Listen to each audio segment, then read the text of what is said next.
कादंबरी सुडाग्नी, लेखक कल्लापाय ज्योतिबा पाटील, भाग 16। वासू 2 तासांच्या सायकल प्रवासानं शहरात येऊन पोहोचला।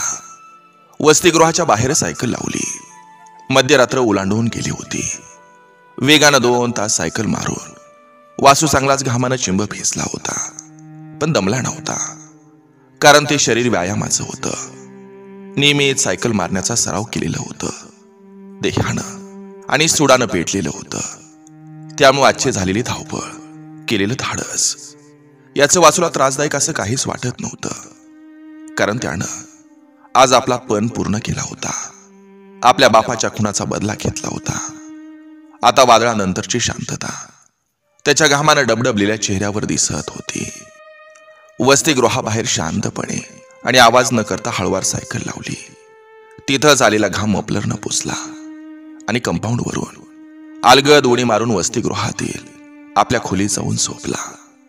त्यावेळी त्याचे रूम पार्टनर वासू जाताना जसे झोपले होते तसेच ते शांत झोपले होते। टॉर्चच्या उजेडात रात्री जाताना घातलेल्या अंथरुणावर जाऊन झोपला। त्याला पडल्या पडल्या झोप काही येईना। काही तासापूर्वी आपण घेतलेला सूड, तिथून निघताना टॉर्चच्या उजेडात भिंतीवरील फोटो सपना दिसली। तिच्या बापाला संपवलं। पहाटे जेव्हा आपला बाप संपला हे तिला समजेल, तेव्हा ती किती आक्रोश करेल। मी सुद्धा पहाटे गावी जाणार। गुढीपाडव्याचा आजचा दिवस कसा असेल? सपनानं दिलेली चिठ्ठी गुढीपाडव्याच्या दिवशीच वाचायचं, आणि मी दिलेली चिठ्ठी सपनानं गुढीपाडव्याच्या दिवशीच वाचायचं असं ठरलं होतं। काय लिहिलं असेल सपनानं त्या चिठ्ठीत? माझी चिठ्ठी ती आज वाचेल का? तिच्यावर कोसळलेला दुःखाचा डोंगर बाजूला सारून माझं प्रेमपत्र दुःख बऱ्या नजरे घालून ती घालील का? तिला मी कोण, कुठला, आमचं जुनं नातं समजलं तर ती काय करेल? लाटावर लाट येऊन शेवटी किनाऱ्यावर येऊन ती शांत व्हावी, तसं विचारावर विचार येऊन क्षणात शांत झोप लागली। पहाटे पहाटे त्याला डोळा लागला। आजची पहाट ही चैत्रातली पहाट होती। सारीकडे चैतन्य होतं। पहाटवारा मंद वाहत होता। शहरातही आज पहाटेपासून गुढीपाडव्याची जय्यत तयारी सुरू होती। वसतिगृहातील काही विद्यार्थी परीक्षा संपताच काल आपापल्या गावी गेले होते। काही आज जाणार होते।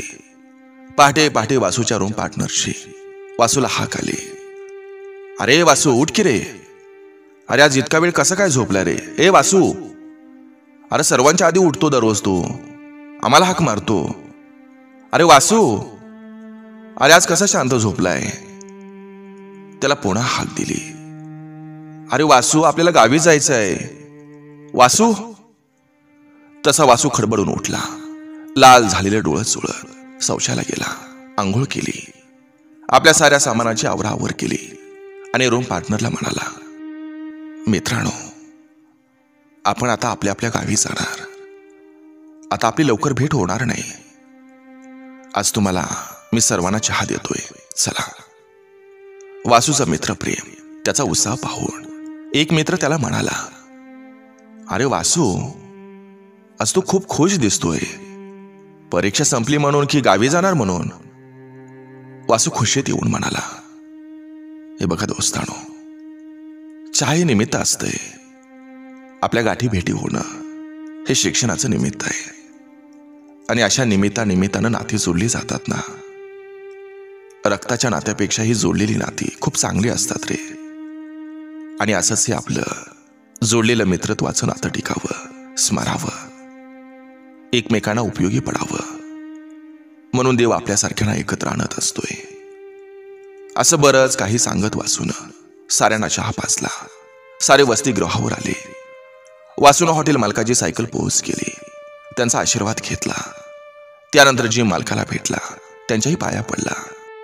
शिकताना देवासारख्या भेटलेल्या या 2 माणसात वासू आपला देव पाहत होता। त्याच्या आशीर्वादानं तो पुढील आयुष्यात सुखी होणार होता। साऱ्या मित्रांचा निरोप घेऊन तो गावी निघाला। बसनं गावी येताना पहाटे त्याला नववर्षातला पहिला दिवस आनंदानं त्याचं स्वागत करतोय असं त्याला वाटलं। निसर्गामध्ये एक चैतन्य होतं। झाडा वेलीवर पक्षी आनंदानं बागडत होते। आंब्याची झाडं कैऱ्याने बहरलेली होती आणि भरलेलीही होती. भावा फुलला होता. माळावरचा पांगिरा लाल झाला होता. शेतकरी पहाटे आपली आवत घेऊन गुढीपाडव्याच्या शुभ मुहूर्तावर शेताची पूजा करत होते. मशागतीला नवं वर्षात शुभदिनी प्रारंभ केला होता. गाव जवळ आलं. शेतातून घरी येणारी काही माणसं आंब्याच्या ढाळ्या, गुढी उभारण्यासाठी बांबूची लांब काठी, फुलं घेऊन येत होती. आता गावात बस येत होती. तो गावात आला तर घरोघरी दारात रांगोळ्या टाकल्या होत्या, गुड्या उभारल्या होत्या. आज जणू विजय झालेल्या वासूचं, भुजंग मर्दन केलेल्या वासूचं, कालिया मर्दन केलेल्या कृष्णाचं या रांगोळ्या आणि गुड्या जणू स्वागतच करत होत्या. वासूचा विजय साजऱ्या करत होत्या. मनातून विजयी झालेला वासू एक एक पाऊल टाकत घराकडे येत होता. शिक्षण संपवून आपल्या वैऱ्याला संपवून विजयी मुद्रीन आपल्या दारात आला. 5 वर्षापूर्वी गुढीपाडव्याच्या दिवशी दारात गुढी नव्हे तर बापाची तिरडी होती. दारात रांगोळी नव्हती तर बापाला शेवटची आंघोळ घातली होती. गुढीची आरती केली नव्हती तर बापावरून आरती ओवाळली होती. तवा पाडव्याला आनंद नव्हता तर दुःख पसरलं होतं. आजची तर स्मशानाकडे कायमच जाणाऱ्या लेखाकडं रात्रभर रडून सोजलेल्या डोळ्यांनी अखेरचा निरोप देत होती. तर आज शिक्षण संपून गावाकडे येणाऱ्या वासू नातवाकडं डोळे लावूनच ती बसली होती. आत्यानं दारात गुढी उभी केली होती तर आई आरतीचं ताट, पूजेचं ताट, कडुलिंबाचा प्रसाद घेऊन घरातून बाहेर आली. तसं वासू तिघींच्या समोर आला. वासूला पाहून तिघींच्या आनंदाला पारावार उरला नाही. आज शुभ दिनी आपलं पोरग शिक्षण संपून घरी परतलं. आता गुढीची आणि परिस्थितीवर मात करून शिक्षण घेऊन जीवनात विजय संपादन केलेल्या आपल्या लेकराची आरती ओवाळून तिघी जणू स्वागतच करत होत्या, पूजा करत होत्या. वासूच्या कपाळी तिलक लावून विजयी भव, सुखी भव असा भरभरून आशीर्वाद देत होत्या. तर वासू घरच्या या तिन्ही देवींच्या चरणांना स्पर्श करून नतमस्तक झाला. घरात जाऊन साऱ्यांनी घरातल्या देवांना नमस्कार केला. साऱ्यांनी एकत्र बसून पुरणपोळ्याचं जेवण केलं. जेवताना आज सारं घर आनंदानं भरून जात होतं. आज जणू सोन्याचा दिस भासत होता. पण कालचा दिस या तिघींना मारुतीच्या आठवणीनं खायला उठला होता.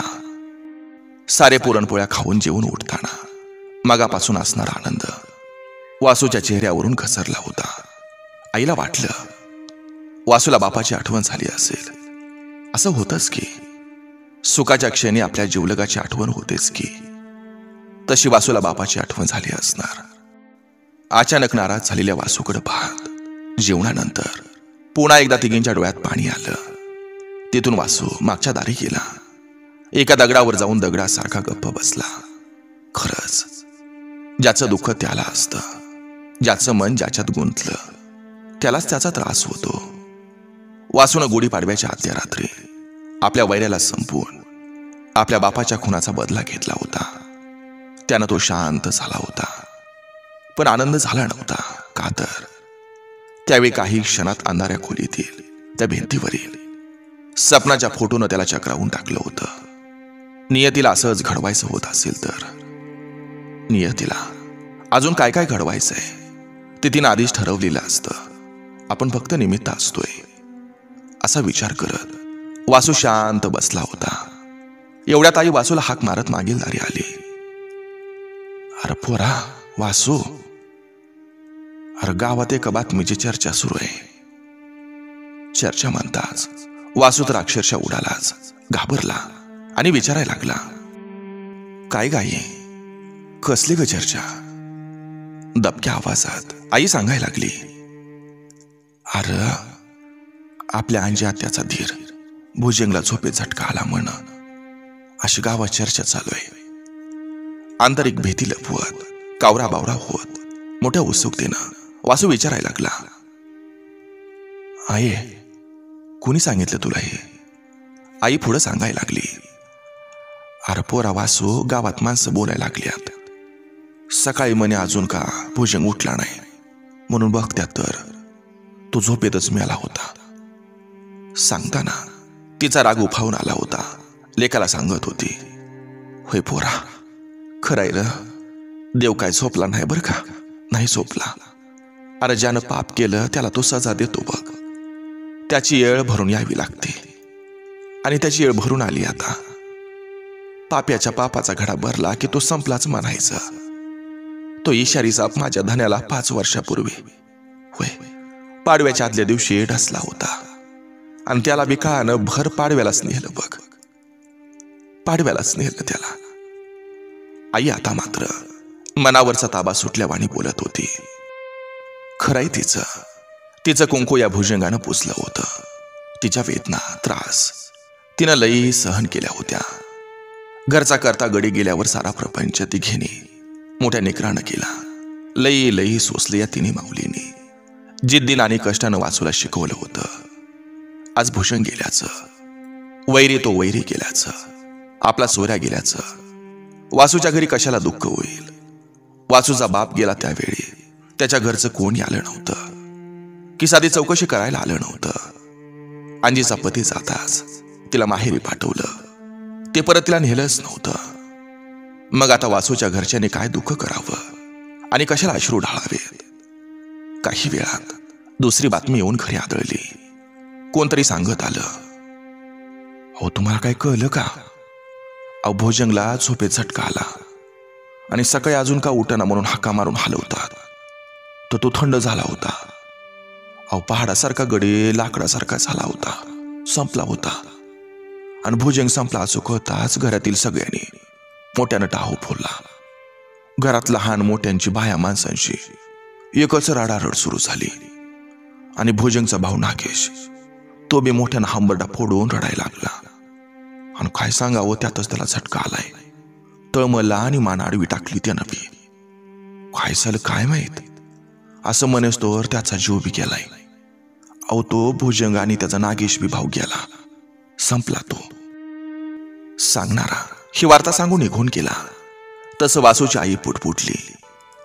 होय र, जुळ साप होत, एक मेला दुसरा कसा राहील ती. असं म्हणत आईची दाही शांत झाली. भुजंग आणि नागेश हे जुळे नसले तरी ते पाठशे होते. ते कायमचे केले. हे ऐकून जण होतीनं आपल्या पतीला मारुतीला गुढीपाडव्या दिवशी आदरांजली वाहिली. एवढ्यात मागील दारी तिच्या समोर एक कावळा काव काव करून निघून गेला. खरंच मारुतीचा तळमळ करत असलेला जीव, अशांत असलेला जीव, त्याचा आत्मा अशांत झाला होता. घरात शांतता पसरली असतानाच वासूही शांत होऊन सपनाच्या आठवणीनं शून्यात हरवला. मनात म्हणाला, तिचा बाप गेला, चुलता गेला, ते दुःखात असेल, रडून रडून अर्धमेरी झाली असेल. तिचा आणि माझा ठरल्याप्रमाणे त्याच गुढीपाडव्या दिवशी चिठ्ठी वाचेल का? असो, आज नाहीतर उद्या, उद्या नाहीतर परवा ते माझं प्रेमपत्र वाचेल ती. काही असो, संपलं माझं वैर. त्यांची पोरं माझ्या जीवनात येणार. नियतीचा काय डाव असेल? काही असो, जे घडणार ते मीच काय कोणी रोखू शकणार नाही. काही का असेना, ठरल्याप्रमाणे आज तिनं दिलेली ती चिठ्ठी उघडलीच पाहिजे. ते प्रेमपत्र वाचलंच पाहिजे. त्याशिवाय ती नक्की कोण कुठल्या गावशी, तिचं काय म्हणणं आहे ते तरी समजेल आपल्याला. असं म्हणत तो माळ्यावर गेला. दुपारी कौलातून येणाऱ्या कवडशाच्या उजेडात तप्त सूर्यकिरणाच्या साक्षीनं ते प्रेमपत्र उघडलं आणि तो वाचायला लागला. प्रिय मित्र वासू, यास वासू, तुझ्या सरळ मार्गी कष्टाळू मन मिळावं स्वभावामुळं मी तुझ्या प्रेमात पडले रे. माझं नाव सपना भोशाबा पाटील. माझं गाव रामपूर आहे. माझं प्राथमिक शिक्षण गावातच झालं. गावात आमचा दरारा होता, पण गरिबी होती. माझ्या घरच्या गरिबीत माझ्या आणि माझ्या शिक्षणाची हेळसांड नको हे माझ्या घरच्यांना समजावून सांगितलं आणि आपल्याबरोबर मला मावशी शहरात घेऊन आली. मावशीनं माझं त्यावेळेपासून आत्तापर्यंत शिक्षण केलंय आणि सांभाळही केलंय. आता यापुढं माझं महाविद्यालयीन शिक्षण संपताच मी माझ्या घरी गावी आई वडिलांकडे राहणार आहे. मला माझ्यापेक्षा एक लहान भाऊ आहे. तोही आता 12वी शिक्षण पूर्ण करतोय. आई वडील चुलता चुलती आणि तसा एक मुलगा, असं आमचं एकत्र कुटुंब आहे. या सगळ्यांची मी लाडके. वासू, मी तुझ्यावर मनापासून प्रेम करते. आपण दोघांनी एकमेकांच्या हातात हात घालून आयुष्यभर आनंदानं राहावं. तू मला तुझी कायमची सोबतीन म्हणून, जीवनसाथी म्हणून स्वीकारावं अशी इच्छा व्यक्त करते. तू माझं प्रेम स्वीकारशील अशी आशा बाळगते. वासू, मी तुझ्याशिवाय राहू शकत नाही राहू शकत.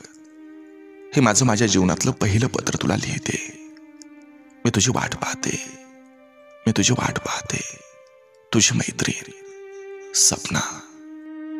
पत्र वाचून आता मात्र आडकी त्यामध्ये सापडलेल्या सुपारीवाणी वासूची स्थिती झाली. सपना ही भुजंग पाटलाची मुलगी आहे. हे प्रेम करण्यापूर्वी माहीत असतं तर किती बरं झालं असतं. हे प्रेमपत्र मी कालच वाचलं असतं तरच्या विचारानं वासूचं डोकं बधीर झालं. मनाला समजावत मनानं स्थिर झाला. आपल्याच मनाची आपण समजूत घालायला लागला. मला माझा सूड घ्यायचा होता, तो घेतला. जो माझा वैरी होता त्याचीच लेक माझ्या जीवनात यावी आणि हे वैर मिटावं असं नीतीनं ठरवलं असेल का? काही असो, यातून पळ काढायचा नाही. मीही तिच्यावर प्रेम केले, ते निभवायचंय. हो, निभवायचं असा निश्चय करून ते प्रेमपत्र खिशात घालून घरात गेला.